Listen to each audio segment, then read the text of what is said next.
You know, chipping doesn't have to be that hard. In these next 3 videos, I'm going to share with you some of the real secrets to making chipping easy. People have told me time and time again this has helped them tremendously on their short game, and I can't wait to share it with you. Let's go and get started. All right, in today's video, I'm going to share with you some absolute secrets on pitching it like a pro. Now, I'm not talking about pitching it okay or decent or pretty good. I'm talking about absolutely being a magician around the greens and being able to feel like you can set up over a shot like this and hit every single one of them with spin close to the hole, to almost feel like you could just toss it up there within tap-in range every single time. It can be that easy. I'm on a fairly tight lie here.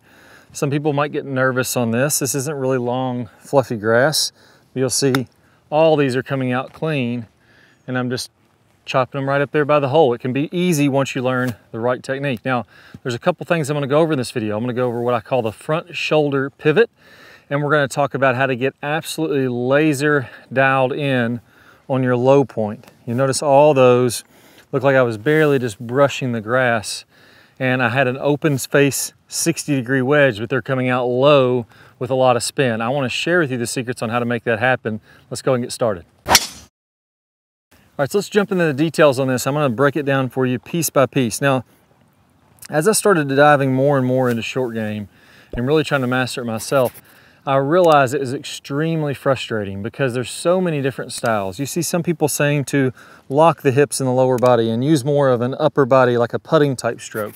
You see some people talking about rotating the body. Some people are going to tell you that you need to have a little more of a cut swing. Some people are going to tell you you need a little bit more of a draw swing. Play it off the toe, play it off the center, have the hands low, have the hands high. You're hearing all this different stuff, and I'm not saying that a lot of that doesn't work. And really, I think you can do a lot of different styles and make it work.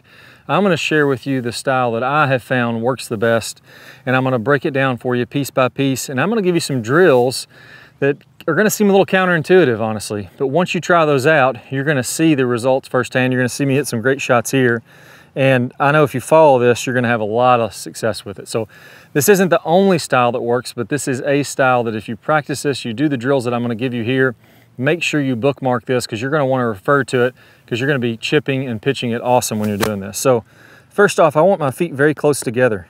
If my feet are farther apart and I'm using the kind of locked lower body style where I let my upper body do most of the work, I do not like that at all. And the reason is once you get a little farther away from the green like this, then locking your lower body, you really have to use so much upper body and hands and arms, like you really start to jab at it. It can be not that good once you get farther away. Now, if I have a little 10, 12 foot putt or a 10 or 12 foot chip, that can work perfectly fine. But as I get a little bit more distance, I want to go ahead and let that body rotate.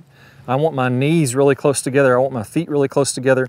I like to have my stance a little bit open as I go over here in a second, but I want them close together. That way I can pivot and rotate back and through, just as I was going to toss a golf ball up to the hole.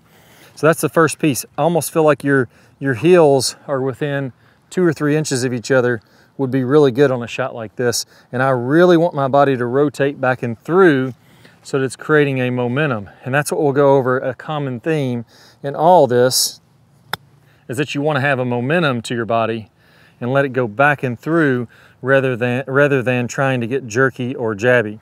Number 2, I want to have the face a little bit open. Simply for this, it gives me a little bit more margin for error for a couple reasons. As I open the face, this flange on the bottom of the club starts to get exposed and it helps it glide through the turf, which means less chunking and less thinning. It also allows me to get a little more forward shaft lean without de-lofting the club too much. So here I have a 60-degree wedge. I'm going to open the face a little. That probably turns it to, let's say, 65 degrees, something like that. And then I'm going to lean the shaft forward a little bit, which turns it back to its, a little less than 60 degrees at address. So that way my hands can be leaning in front. My hands can be leading the way as I make contact to this, which will make the contact more consistent, and I'll still have enough loft there to generate some spin. So here, a little bit open, the hands are leading the way, and again, I'm rotating my body every single time, getting that nice clean contact, even made one. All right, so this is gonna be pretty good. I feel like this is gonna be a nice video where everything's gonna start to come together from you. So we're off on a good start here, feet close together, body rotating, play the face a little bit open, play the hands a little bit up. Here's the part that is the most important of any of it. It's contact. You'll notice when I'm hitting these shots that I'm brushing the turf. I'm not digging down into it. So I'm not playing my hands forward with this late leading edge square and hitting down into that where I'm really chopping down into the ground. If I do that, I could start to lay the sod over it. I could start to chunk some and thin some. So we definitely don't want that to happen because we're going to be inconsistent if we start to hit down into the ground too much. I'm also letting the momentum dictate my low point. So as I swing back and through here, as I go back and through, I'm feeling like, almost like I could take two fingers and just barely kind of let the momentum of the club swing as I let it fall out of my hands. That's how loose I'm holding it here, but let the momentum of this club swing and I could brush the turf. So I'm actually gonna do that. I'll open the face slightly, I'm gonna let my body pivot, and I'm just gonna take a couple fingers here in my left hand, and I'm gonna feel like I just brush the ground. That's the feeling that I wanna have to create that. So the reason the ball is coming out low is not because I'm de-lofting the club. The reason the ball is coming out low is because I do have a little forward shaft lean, but I'm hitting it so clean. What's happening is this club face is grabbing the ball. There's a lot of friction there. And because I'm hitting down on it slightly or level with the ground, that ball is grabbing the club face and coming out lower. It's not the loft on the club that's making that go fairly low. And on this one, I'm actually going to play the face open again. You'll see this by looking at my club face. It's fairly open. And I'm going to try to hit one really low just with a lot of really good friction. There you go. You see that never got much higher than pin high. I hit it a little hard trying to get more spin on it. And you'll see that it checked up. Almost landed to the hole and only rolled out 5 or 6 feet. Same thing there. Not really getting much above pin high.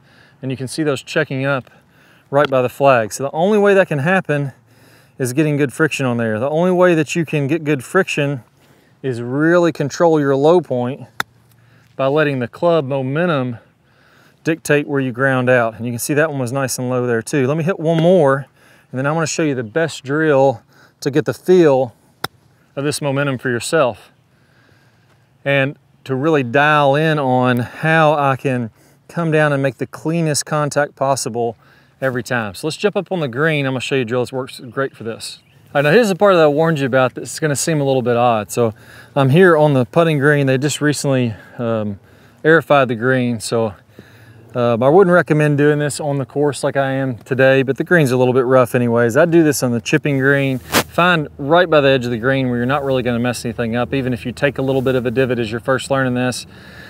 But after you've done it a while, I'm telling you, you're gonna get just so precise, laser-like precision on your low point. I'm gonna show you exactly how to do that.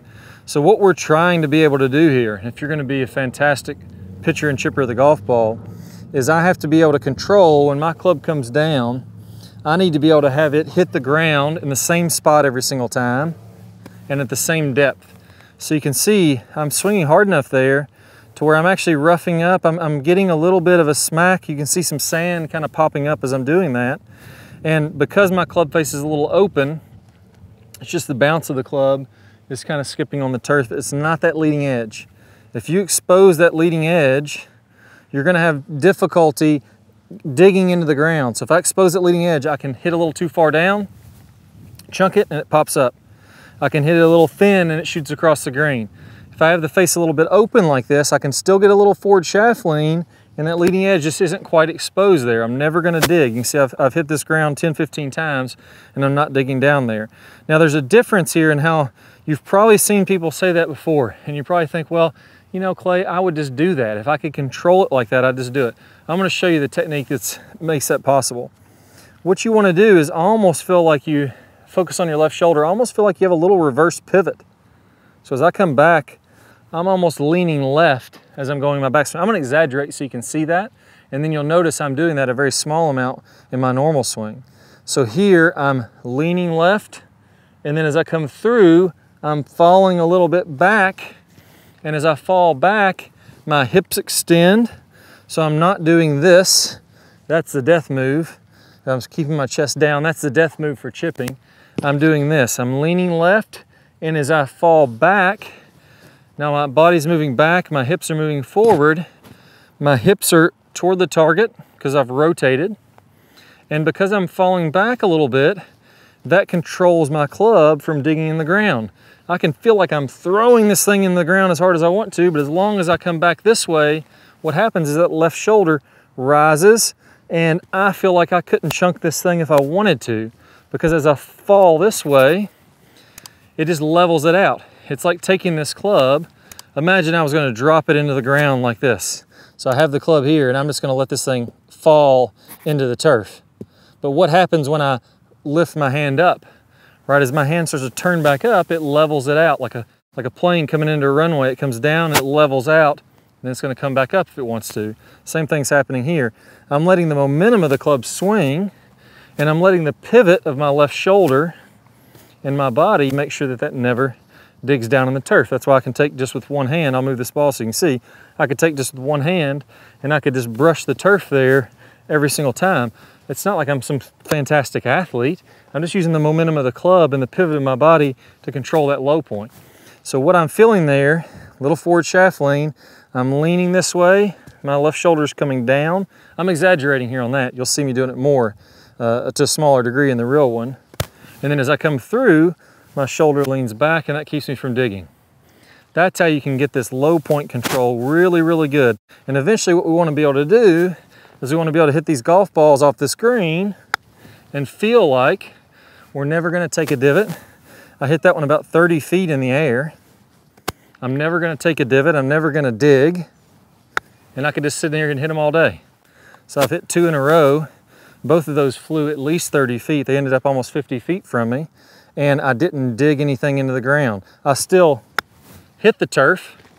I still brushed the grass a little bit.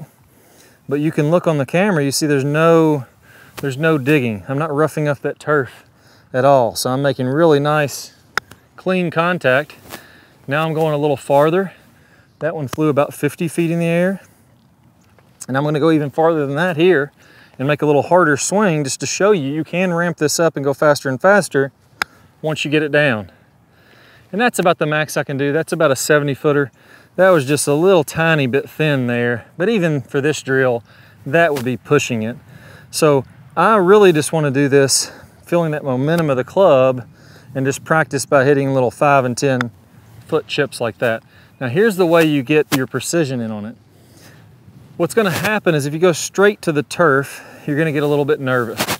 You're going to feel like you don't want to dig down in there, and you're going to pick it up, or you're not going to have that pivot down yet and it's going to want to dig on you. You're going to chunk it one time and you're going to want to quit this drill. Here's how you want to start with a bucket of sand. And I'll be honest with you, most people aren't going to do what I say here, and most people aren't going to get the success that you get if you do what I say here. But if you take the time to do this every day, or at least 7 times, I would say, here's how it's going to happen. The first time you do this drill, you're going to think, daggone it, this is impossible. I'm never going to get this. This is so hard. I don't know what Clay's talking about. I can't feel the pivot. I can't feel my left shoulder. I can't feel the momentum of the club. It's really, really tough. The second time you do this drill, you're going to think, man, that was hard, but oh, that one I actually hit pretty decent. By the third time you do this drill, and the fourth and the fifth, it's going to start to feel pretty good. By the 6th and 7th time, it's going to feel just completely natural, like you can just brush this turf every single time. It's not going to be that hard for you. But if you quit after the first one, you're never going to get to the good stuff. So here's what I want to feel. Again, it's like if this club was going to fall down in the ground, I'm lifting my hands up to keep it from digging there. I'm doing that by letting my shoulder come down. You watch a lot of great pictures of the golf ball. They're going to look like they're leaning a little left, and then as they come through, they're falling back this way, away from the target. So I'm going to set up a little pile of sand about 1 inch tall here. And what I want to do is I just want to clip the very top portion of that sand. So I've hit that sand now, and I've made 2 swings. I barely touched it that time. 3 swings, I'm just clipping little grains of sand off there. I missed it that time. But I'm going to keep on going, and I'm just going to fast forward here until all this sand's gone. Right, and I've rushed it now down to where all the sand pile's gone and there's nothing left. I'm going to see how many strikes I can make with 1 inch tall pile of sand until I get down to the bottom. And if I can get 4, 5, or 6 little swipes where I just take a little bit of sand off and a little bit more sand off, a little bit more sand off, then I'm really controlling the low point. Now, you don't have to do that very much. 15, 20 swings, and you'll be surprised how much better of a feel you have for this. And again, 2, 3, 4 days in a row, and now all of a sudden you have a really good feel to where you can just kind of pick it every single time. The dreaded 60-yard wedge shot. This thing can wreak havoc on people's games. If we're inconsistent and we start to chunk this shot, it dribbles up short of the green. Now we have to get up and down for another one, and it's really embarrassing. Your playing partners, or your playing partner if you're in a team game, are looking at you like, what the heck is going on? Or even worse, we get scared of that chunk, and now we say, okay, I don't want to chunk it anymore. Let me try to go a little bit thinner. All of a sudden I catch the ball thin, it shoots 20 or 30 yards over the green, out of bounds, or in way worse trouble than if I'd chunked it, and we can really get inconsistent. Now the other side of this, if we can hit this shot close, it's actually not very far. If we can get really good at these, we can have some really short putts. If we're on a par 5, we can knock it up there close and make a birdie, or if we're on a par 4 after laying out for some trouble, we can save par.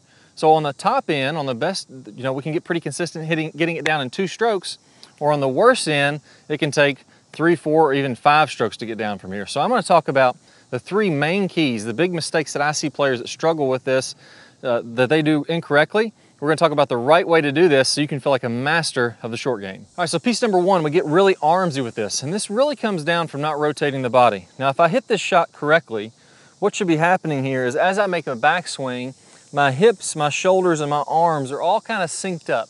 They're all moving together. On any of these shorter swings, we want everything moving together much more than we do in a full swing shot. We're not trying to get distance with this, so we don't have tons of lag and really try to whip that club through contact. We're trying to keep everything synced up. Also in the follow through, I want everything rotating on through. My hips are coming all the way around, my chest is coming all the way around nice and high, and my arms are fully extended as I'm coming through here. So the incorrect way to do this would be to pick up the club with just our arms. So we're keeping our hips still. They're kind of locked in the ground, almost feel like cement are weighing us down. Our chest isn't rotating very much, and it's very easy just to pick it up with our hands, arms, and wrist and really get flippy or wristy with these kind of shots. So if I'm just hitting the shot with all arms, there I thinned one. If I try not to thin one, maybe I'll chunk the next one. So it's just really inconsistent with that. So it's not that you can't hit great shots doing that. I may very well have just knocked that ball up there to 2 feet, but then the next one a chunk, and the next one's thin over the green, that kind of thing. So what we need to do, the big key for this, all comes down to one simple piece, and that's your right elbow. What I want you to feel here is make some swings with just your right arm only, and keep that right elbow completely straight. Now don't think I need to keep my wrist locked. My right elbow stays straight, my wrist doesn't have to be locked like this in a straight line. I can go ahead and let my wrist hinge, so my arm is straight. If I had a kind of a cast over my elbow here, my arm could be straight, but I'm letting that club hinge, and I'm letting it swing under its own momentum. So make about 10 or 15 swings doing this. Go ahead and take your right hand, put it over top of your left hand, put it over top of your right elbow, and make some swings like this in your house. What you'll notice is I have to get my legs, my hips, my shoulders moving more to allow me to feel like there's some flow to this. If I try to use all arm, man, it really feels bad. So I've got to let everything go back and let the momentum of my swing build the momentum in the club head gradually. So 10 or 15 swings doing that. Then when you go out to the course, grab a golf ball and really focus in on that idea of soft wrists. So go ahead and let those wrists hinge, but keep those arms straight and let the body, the pivot of the body, really do all the work.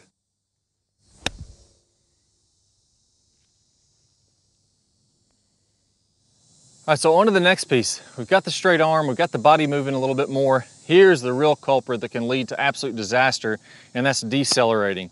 I've got a great drill for you to really make sure that you accelerate through all these. What I want you to do is only take the hands back to what feels like knee high.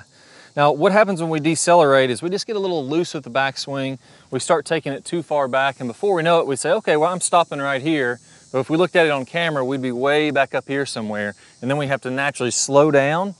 As we slow down, that club face wants to overtake my hands. So it's kind of like we talk about in some other videos, how if you can imagine a fan blade and I had this club tied to this fan blade. Well, as long as the fan blade keeps on spinning and keeps on rotating, this angle is going to be retained. So it's conservation of angular momentum. But if I slow this fan blade down, what's going to happen? That's going to whip right on past. Exact same thing happens in this golf swing. If I go too far back, I accelerate and then I have to slow down and that club wants to whip past. As the club face starts to overtake the hands, the face gets really unstable and there's really no way to get control over that. So the trick to this is to get really exaggerated in what we're gonna do to make sure that we accelerate. So again, like I said, we're coming way back here somewhere and then slowing down, making a short finish. What I want you to do is to have the feeling that you're only taking your hands back to knee height and then you're really accelerating on through there. Again, you're gonna have to use a lot more body and I'm gonna come all the way to what feels like a full finish. The goal of this is to not hit great shots. You're not gonna, stick these 2 feet from the hole every single time, but it's gonna kick the bad habit of making that long backswing. So again, I'm gonna feel like I'm high. Hit that one pretty good, right on the flag. So again, if you don't hit a good one, that's completely fine.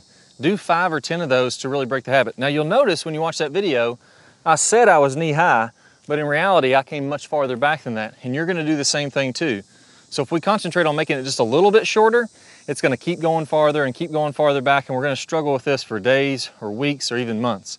Let's kick the habit, try to go way, way short and then really accelerate on through.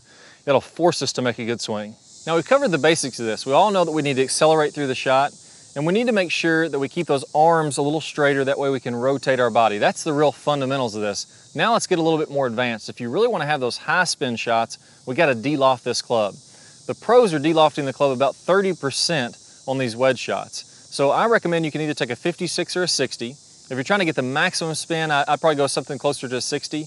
A little bit less spin is going to be a 56, but a little bit more controllable. So here, I have my 56 because this green's sloping back to me. It's not going to be that hard to get the ball to stop, but that doesn't mean that I'm going to hit with 56 degrees loft on this club. If I did that as I came down, the club shaft would be straight up and down. That's the natural loft that's designed on this club. That's not what the pros are doing though.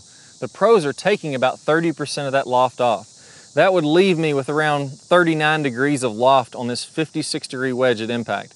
That's really the sweet spot there. If I can get somewhere around 39, 40, to 45, anywhere in that ballpark there, what that's going to do is allow me to get maximum friction on the club face. If I have the normal loft of the club face, let's say that I'm hitting down into the shot, you're going to have to hit down slightly into all of these. So let's say I'm hitting down at 5 degrees and I have 56 degrees, or this club is straight up and down at contact. What happens is that's a very glancing blow. If you want to imagine this a little bit more extreme, let's imagine I had this club face wide open, 90 degrees, there's no loft on this club, or all the loft on this club possible. It's pointing right up toward the sky. If I was to swing and try to hit this golf ball, the golf ball wouldn't have enough friction on the face to really grab the face and start to spin. It would just slide. It would come out very high. It really wouldn't have a lot of spin on it though. As I start to de-loft the club a little bit more and a little bit more, it gets more and more friction until it reaches its maximum friction. And that's right around, if you have a good clean lie, it's going to be able to use it from everyday use. That's going to be somewhere around 40 to 45 degrees of loft at contact when you're hitting these wedge shots. So if I don't have forward shaft lean, then I'm really going to struggle to get the zip and the spin on there that I want to have. So on these, we really want to make sure that that shaft is leaning forward as I'm coming to contact. There's a couple key points with this. The first one is, I want to feel like if I had a golf ball here, I'm going to be opening up to the target and tossing that golf ball to the target. As I open up more, that's going to allow me to much more easily get my hands in front and have them leading the club head. If I keep my body facing this golf ball, again, I have to use all hands and arms again, and I'm pushing across my body, and I'm going to tend to chicken wing. Don't want that left arm to fold up, and I'm going to tend to push that club face ahead and add some loft to that. So that's the first piece here. I really want to feel like I'm opening up to the target. The second key is I want to feel like I'm turning this club face down. So if you're looking at my club face here, it's kind of halfway in the downswing, I want to feel like I take that face and turn it closed. That's going to bow my left wrist. We see good players, pros do this all the time. And that's going to do what you call cupping your right wrist, or feeling like the palm of your hand is down to the ground. So as I do this, that's going to take loft off this face. As long as I keep on opening up, putting those two things together is going to get this ball that comes out low. It's got tons of spin, and then it stops on the green. So keep the arms straight. That way the body works more aggressively to keep you going through the shot and you're less armsy. Feel like you really take a shorter backswing and a more aggressive follow through to the finish. That's going to keep you accelerating through the golf ball And then finally, if we can de-loft this club, we're gonna hit some great low spinning or high spinning shots that launch really low, just like the pros.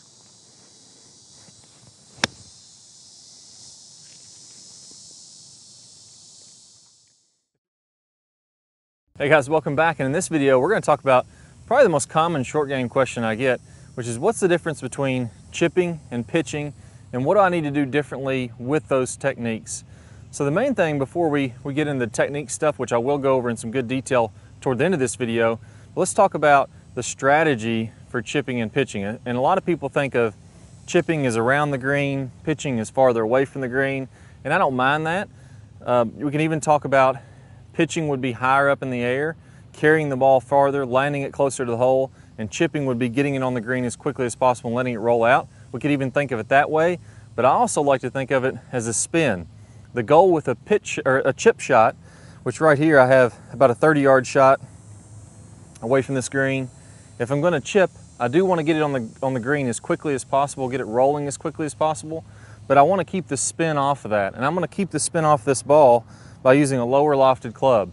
So if I can imagine, as I take loft off this club using maybe a 9-iron, it's going to be less and less backspin that's transferred into the ball. So if I'm using a 9-iron here, I could probably use an 8-iron. Some people will even use as low as a 7-iron when they're chipping. My goal is to get that ball getting on the green, rolling as quickly as possible, and then really rolling out. It's not bad for one of the first chips of the day. The goal there again, take the spin off, get it on the green as quickly as possible, let it roll as far as possible. Now that's a chip. That's the goal with the chip. I think it takes the least amount of technical skill to successful chips. It's really just more about managing the speed. You don't have to get too fancy with the spin and different things when you're doing a chip, and I'll go over that here in a little bit. But now when we're doing a pitch, we have a different goal. This time I'm trying to carry the ball as close to the hole as possible, use the maximum amount of spin that I can get, and then to really get that to stop close to the green. Now, that's going to be really handy, and a lot of the best players in the world are phenomenal pitch shot players, create tons of spin on the ball because it gives you a lot of options. Maybe with this shot, I can chip, I can pitch, I could even putt if I really wanted to, if my chipping and pitching was really struggling. But let's imagine there's a bunker in the way that I have to carry and then stop it really quickly. Let's imagine that there's some kind of obstacle where I need to stop it really quickly. That's going to get really difficult to do if I'm trying to bump and run a 7-iron. So with the pitch shot, I have to use a lofted club.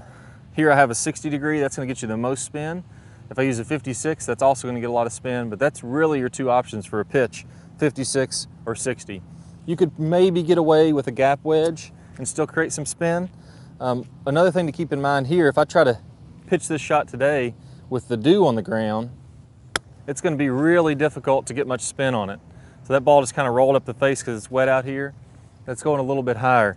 If I get I'll try to dry off the club and the ball and see if I can get the best quality shot here. But it's really important to realize when there's water on the ground, it's going to be next impossible to get really high spin rates. And what happens is the water gets between the ball and the club face, and the metal on the club face won't grab that ball. So the grooves, more than anything, they actually just get rid of the water and help you to get more spin that way. Or if there's any debris, maybe if you're in the rough, you're not going to get very much spin. Anytime there's anything between the ball and the face, it's going to be very difficult to get that high spin pitch shot. But again here, the overall goal is I'm going to carry that ball as far as possible. I'm going to get it to spin as much as possible. And that's got a ton of spin. I just hit it too hard. But you can see how that one checked up really quickly as it's up there. So that's the overall differences. A chip, get it on the ground as quickly as possible, take off as much spin as possible, and I'm going to do that with a lower lofted club. A pitch, I'm carrying the ball as far as possible, close to the pin. I'm trying to get the absolute maximum amount of spin that I can, and I'm using a higher lofted club to make that happen. Can't really hit a successful high spinning pitch shot, the kind of one hop and stop shot that you hear a lot of pros talk about. If we're using a 7, 8, 9, even a pitching wedge, just not going to get the spin on it. So now that we know the difference of what the goal is, let's talk about what are the details. And this is really where we can get good at this.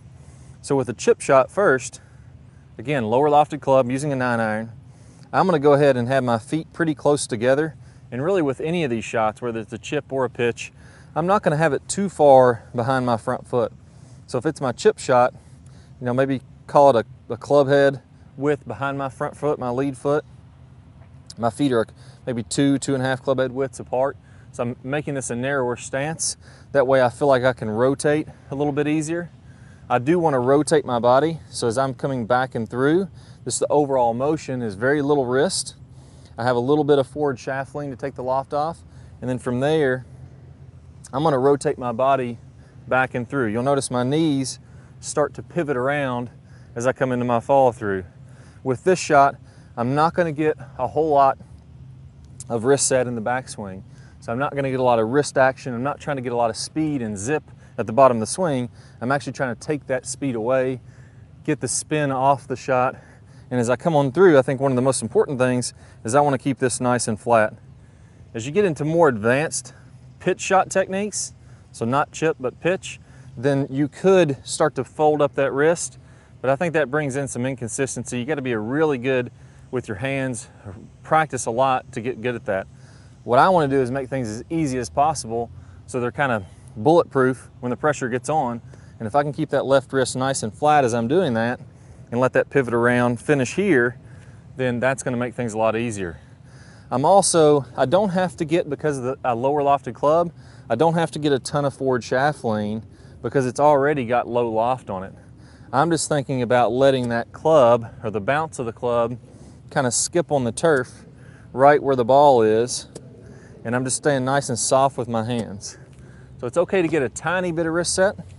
I can do this a little bit, but I just don't want to get all kinds of it. I don't need it when I'm just getting this ball to roll. So it's almost a little bit like a putting stroke. The only major difference with a putting stroke versus this is that my knees are going to pivot. In a putting stroke, I'm going to stay really still with my lower body, and I'm going to go like this. My knees aren't going to move. With this chip shot, I'm going to let my knees pivot a little bit, and that's going to allow me to rotate on through. That's going to keep my wrist from breaking down. If my knees don't pivot and I try to swing through, my wrist is going to break down. If my knees pivot, now my body, my hips, my torso, my arms, my hands, everything's working together as a unit, and that's allowing that to stay very nice and connected in there. So if I do those things, it's going to make it very easy to get that clean contact and get the ball rolling, you know, well. So last thing here, I'm going to favor my left side. I'm probably going to have about 60% of my weight on my left side, and I'm going to feel like I keep it there the entire time. In reality, there is a little bit of weight shift, but I don't think that's the feeling that you're going to have when you're out there. You're just going to feel like it's on the left side the entire time. So to recap, feet closer together, weights on the left side, ball is maybe a club head width or so behind my lead foot. If I was to widen my stance, so if my feet are close together, that's a great ball position, because now it's kind of centered over my sternum, and my sternum is just staying over top of the ball the entire time. If I was to have a wider stance like this, that would be too far forward, because now my sternum is back here. I want to keep the middle of my body over the ball and just rotate back and through as I'm hitting the shot. So that's my ball position. Using a low lofted club, a little bit of forward shaft lean is fine. Let those knees pivot, and let's finish with this nice flat left wrist. So let's get that ball to roll as quickly as possible and get it on the green to where just make things easy. So that's the lowest technique shot, so you don't have to have tons of skill and technique to make that happen. All you got to do is just keep things simple, back and through, get that ball on the ground and run. Now with the pitch shot, I need a little bit more skill, because to get that spin, some things have to happen really well. To take spin off, you really don't have to do anything special. You just don't mess anything up, just let it rotate back and through. But to get spin on the shot, I need to have a really good angle on this club face. I need to have a really good bite between the club face and the ball, and I really have to create a lot of speed here at impact, but use a high enough lofted club to where it doesn't go so far. So things are a little bit more advanced, I guess I would say. My rule of thumb is, if you can pitch, I would prefer you pitch. And when I used to do some clinics, when I first started doing clinics, and you'd be in front of 15 or 20 people and you're doing these demonstrations, the last thing you want to do is completely chunk one or lay the sod over it. And as a player, You know, I always like to pitch it because you got a lot more spin on there and it's cooler, it checks up by the hole. But when I got in front of a lot of people, I realized it's a whole lot easier to chip. You're not gonna mess up as many. But if you have the skill to make it happen and you practice a good amount, you can hit that one hop and stop that really good spin shot. So with this one, again, I'm gonna use my 60 degree here today. I think you pretty much need to use that or your 56. The difference here is there's a lot of loft on this club. I can take some loft off and it's still gonna have plenty of loft on it. When I get that extra forward shaft lean, what that allows me to do is that allows me to release the club a little easier, and that allows me to be a little bit more consistent because now my hands are more in front of the golf ball. I'm also, the difference with a chip and a pitch, I'm gonna use about the same stance and setup, but on my backswing, I'm gonna go ahead and let those wrists set a little bit. So I'm gonna let those wrists cock. As I come down, I have to be really certain that I don't catch a whole lot of ground. I'm gonna hit down and through the ball, but I need to hit that ball first contact and be a little slight bit lower on the face. That way it's really clean. There's nothing between the face and the ball. As I come on through, I can still get that flat left wrist as I come around, but I'm really feeling like I'm accelerating. Everything is really accelerating quickly through the ball to get that extra spin and extra grab on it. And I'm gonna carry it a lot farther, which is why I'm swinging harder, but I'll let the spin grab it and stop it. So to recap on this pitch shot, same ball position as a chip. You can move it around a little bit, that's okay, forward or back, to fine tune it for yourself. That same overall ball position is fine. I'm gonna get a little bit more forward shaft lean at contact because I have this higher lofted club. It's gonna allow me to be more consistent. The ball is gonna come out a little lower than it would with if I just use the chipping technique with a 60, but it's still gonna come out plenty high. So I don't have to worry about that. I'm gonna let those wrists hinge a little bit more and then really accelerate on through there. I feel like I'm very aggressive with my knees, getting everything to accelerate, getting that club to come on through, but I'm not breaking down this left wrist. If I break down that left wrist, I'm gonna start adding more loft. The ball will go higher, but it won't spin as much when I do that. It'll be more of a flop shot, not a full-on flop, but it'll just be kind of a lofted. This shot is gonna be lower with more spin to stop it. So that's the things I'm focusing on. So let me go ahead and try a few here, see if I can get some clean contact even though the ground's a little bit wet. And we'll see if we can get them to bite a little bit more. That one I just need to be a little bit more aggressive with to get the spin on there. We'll see if I can get one setting up to where I don't get any water between the club face and the ball, and we'll be able to get it to grab slightly more. But notice when we landed those first shots, we're probably on the front third of the green, or the front third if we broke it into quadrants from the flag to the front edge. Front third, middle third, back third. I'm gonna land these almost to the back third, really aggressive through there, and you're gonna notice they're gonna spin a decent amount. That was a great one there, all the way to the back third, and then you saw that really checked up a lot. So again, the difference there, setting my wrist a little bit more, I'm much more aggressive. I'm really trying to come down and be aggressive through that ball, generate a lot of speed. I'm letting the loft on the club get the spin for me, even though I'm de-lofting it. That forward shaft lean allows you to get that perfect angle with your club face to get the spin, plus it gives you more consistency because now my hands are leading and they're in front. And then lastly, I'm gonna make sure that everything as it comes around, that still stays nice and flat. That way I can be consistent. So hopefully that helped out a lot and you guys got tons of good information from that. Best of luck, work on those chips and those pitches. I'll see y'all soon. Hey guys, hope you all really enjoyed that video on increasing your accuracy with your chips and pitches. If you want to take it to the next level, I got a great bonus video it's going to play in a second. I'm going to play a preview from one of my best short game videos out there. You'll be much more accurate once you watch this. That's going to pop up in just a second. Just go ahead and click the iCard. It's going to pop up in your screen. That's going to get you instant access to that video. Plus you're going to get 5 bonus videos from the Top Speed Golf system. Best of luck, and I'll see you in that short game video. I used to actually practice a lot in high school. This is one of my favorite things to do. I had a strip mowed down the back of my yard where I took the lawnmower. My parents probably hated this because I mowed it down to like 1/2 inch turf in the back of the yard because we lived on a farm, and I would set buckets or towels along this, and I would try to set them at those distances that I knew. And maybe I knew my 56 degree went right at 65 yards. I'd set a bucket 65 yards away, and I would go ahead and do my 9 o'clock swing, and I would try to fly it right into the bucket. And get to where I could tell for sure if I was going to be a couple yards short or a couple yards long, just because it gets so ingrained when you get the rhythm and the finish the same every time. We can use different length backswings to control the distance of our wedge shots. So for example, if we imagine that I'm a clock and 6 o'clock is directly down, my wedge would be at 6 o'clock, or my arms would be at 6 o'clock, I can go back to a 7:30 swing and I can have the same finish and hit at a certain distance, or I can go back to 9 or 10:30 and swing through to the same distance, and that's going to control, or the same finish point, and that's going to control the distance that my wedge shots are going to fly in the air.